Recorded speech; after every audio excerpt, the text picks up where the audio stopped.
In this video, we'll be discussing section 2.3 from chapter 2, okay, of P4, okay, and this has to do again with improper fractions, okay. Improper fractions were discussed once in P3, chapter 1. In this, we are going to do improper fractions again, but you're going to have improper fractions along with partial fractions, okay. So in P3, let's consider the fraction. Let's give an example.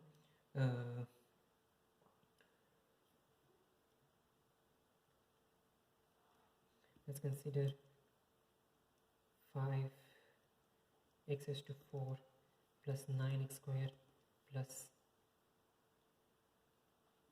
8 divided by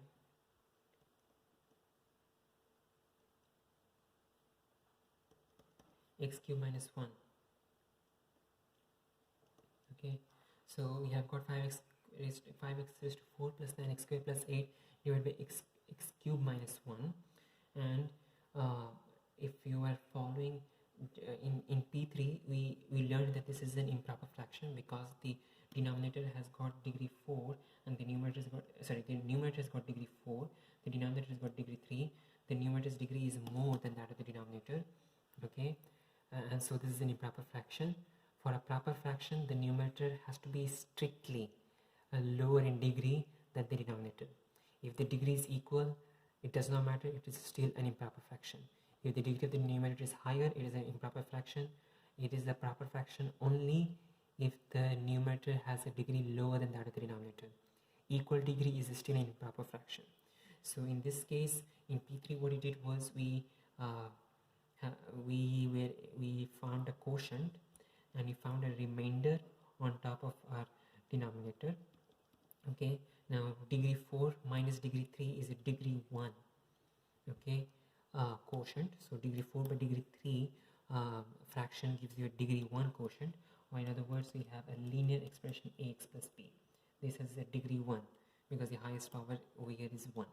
Now for the remainder that we have a degree 3, okay, function, and this is going to be a proper fraction. So since this is a proper fraction and your denominator has degree 3, the numerator is going to have degree less than that of the denominator, or in other words, we're going to have a degree 2 numerator, and in this case this is going to be cx squared plus dx plus e. Now this is what we did in P3, but the thing is, over here in P4 we're dealing with improper fractions as well. So in other words, we have to break the quotient is going to remain the same.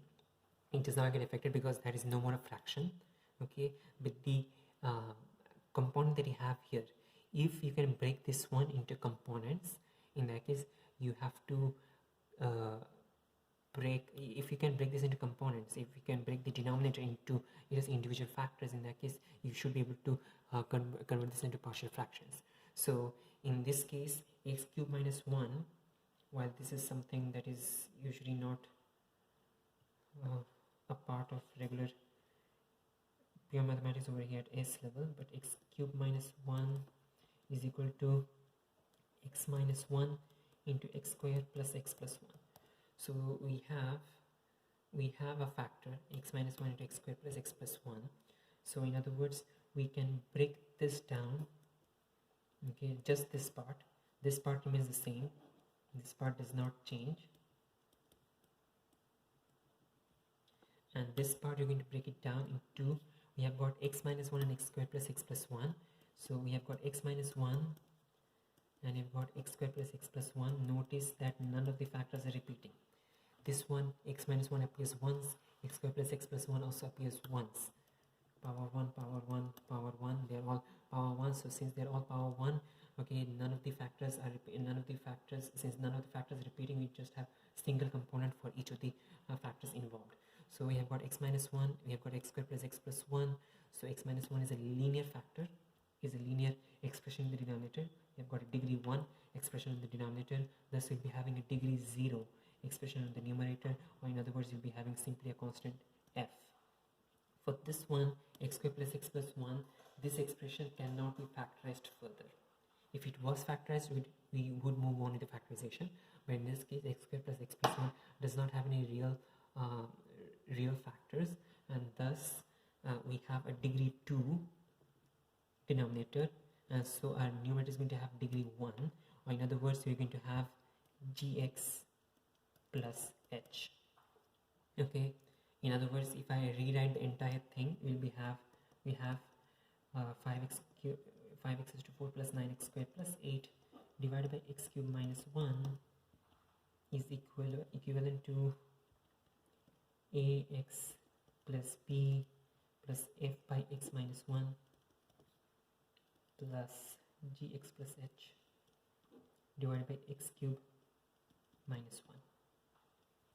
That's it. That's the only difference. So this is what the P3 version, okay, and this is the P4 version. In the P3 version, we just got the quotient out and produced a proper fraction, but in P4 we are breaking down the proper fraction into partial fractions with each component, which each component in the denominator no more factorizable. Okay, so after this the remaining procedure is going to be the same, and you can use the coefficient substitution method or the coefficient comparison method or the substitution method, and you can find the answer. Now let's consider another example. Let's say that we have 9x squared divided by x minus 2 the whole square. Okay, in this case, notice that 9x squared by x minus 2 the whole square is not a proper fraction because the denominator has got degree 2 x square. This one has got, the denominator has degree 2, the numerator also has degree 2. So since the denominator and the numerator have the same degree, this is an improper fraction, and so we'll be having a quotient and we'll be having a remainder on top of the denominator. Alright, now the quotient is going to be degree 2 minus degree 2 degree 0, or in other words we'll be having simply a constant a, and the denominator is going the remainder over here, the remainder in numerator is going to be, since this is a degree 2, this is going to be generally degree 1.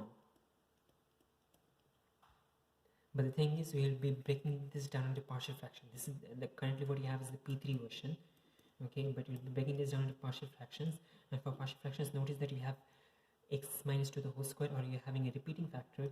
So the first expression, the first component does not have it repeating, the second component has it repeating, or the first component has degree 1, the second component is degree 2. Okay, and the degree 1 the degree 1 denominator is going to have degree 0 numerator, or simply a constant. The degree 2 denominator is going to have usually degree 1 denominator, but that is going to be taken care of by its partner in crime. So you'll be simply having a constant numerator e. Notice, so if you, in this case, x minus 2 the whole square is the only one here. We don't have any partners in crime to take care of its degree 1ness, if I can call it that. Okay, and that's why you had degree 1 numerator. In this case, that thing is taken care of by this thing, this partner that it has. Okay, so this one is going to have, this one is the regular degree 0 numerator on the degree 1 numerator, degree 1 denominator, but this one is going to be a degree 0 numerator on a degree 2 denominator, because its degree 1ness is going to be taken care of this one here. Okay, so replace this expression over here with these two components and then proceed as usual. Now let's consider another example. Let's consider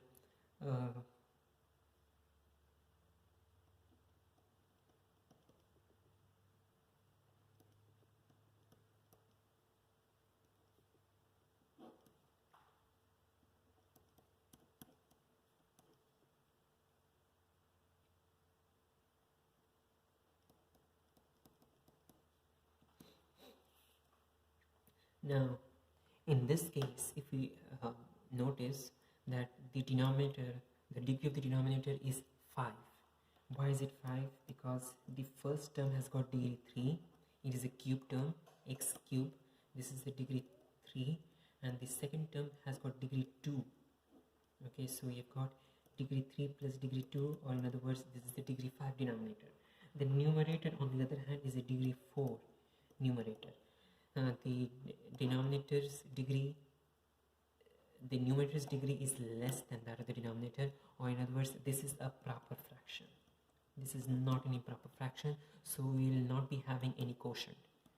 We will not be having any quotient because our fraction is proper. So we will not be having any quotient, and so we can move on directly for our partial fraction procedure. In this case, notice that x minus 3 is repeating thrice in the denominator, and therefore we'll be having three components: one with x minus 3 power 1, the second with x minus 3 power 2, and the third with x minus 3 power 3. And these ones are going to be constant numerators, even if these ones are having higher degrees. Their partners over here are going to take care of the usual non-linearity that the numerators are supposed to be having. But in this case, we are going to have all constant numerators, okay, and we are having three repeated components. For the very last component, the 4x squared plus 1, 4x squared plus 1 cannot be factorized any further. Okay, this is a quadratic expression. Now we do not have any real linear factors, okay, that constitute this particular quadratic factor. So as a result, this one, the 4x squared plus 1, is going to simply repeat on its own, 4x squared plus 1, and this one is going to have a linear factor, dx plus c, because the denominator is having degree 2, the numerator is going to have degree 1. There is no partner for this one to take care of the degree 1ness, so as a result you're going to have degree 1 over here. Now let's consider another example. Let's consider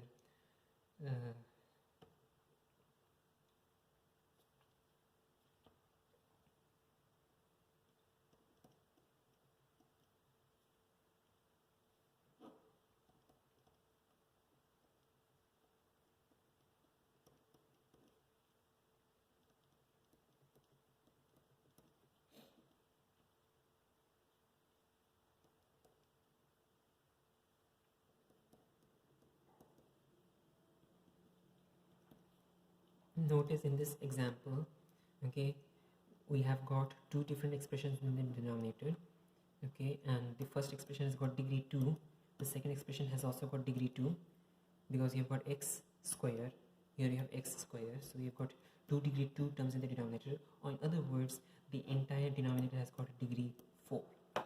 The numerator on the other hand has got degree 5. So since the numerator has got degree higher than that of the denominator, this is going to be an improper fraction, and thus we will be having a quotient. So this is the degree 5 minus the degree 4 denominator, degree 5 numerator over degree 4 denominator, and thus the quotient is going to be a degree 1 expression, or in other words, it's a linear expression ax plus b. The highest power is 1. Okay, so ax plus b. Now moving on directly with the partial fractions, instead of taking the stop at the P3 form, we'll move on directly for the partial fraction expression. So notice that you've got 2x plus 3 the whole square. In other words, 2x plus 3 is repeating in the denominator twice. Therefore, since it is repeating twice, we'll be having two separate components, okay, 2x plus 3 and 2x plus 3 square. Okay, 2x plus 3 and 2x plus 3 square. The first component is going to have a linear numerator as usual. The second component, in generally speaking, it should have a linear denominator, but the linearness is going to be taken care of by its partner over here, and thus we'll be having simply a constant denominator d. Now let's talk about the very last term, 4x square minus 9.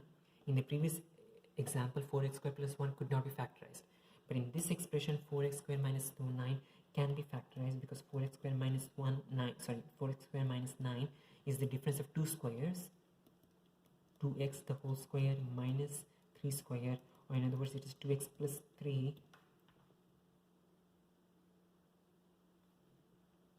into 2x minus 3, 2x plus 3 into 2x minus 3. And now I'm noticing that I have missed certain things over here. Notice that 2x plus 3 is actually already there, so we actually need to rewrite this expression. So if I do rewrite this expression, this becomes then 2x plus 3 the whole square into 2x plus 3 into 2x minus 3, okay, because 2x plus 3 the whole square copies down, okay, and the 4x square minus 9 changes to 2x plus 3 into 2x minus 3. The 4x square minus 9 changes into 2x plus 3 into 2x minus 3, and this 2 can combine up to become 2x plus 3 the whole cube into 2x minus 3. So this is actually your new, should I say, denominator. Okay, now from this, if I want to move in here, now our rules, our final answer is going to be a bit more different, because we have got 2x plus 3 repeating thrice in the denominator. So since it is repeating thrice in the denominator, it is going to have 3 components. The last component is going to be 2x plus 3 the whole cube. Okay, and this is going to again have a constant numerator, because it's quadratic. The quadratic, I mean, usually it is supposed to have degree 2 numerator, but that quadratic nature is going to be taken care of by these 2 partners in prime for this component.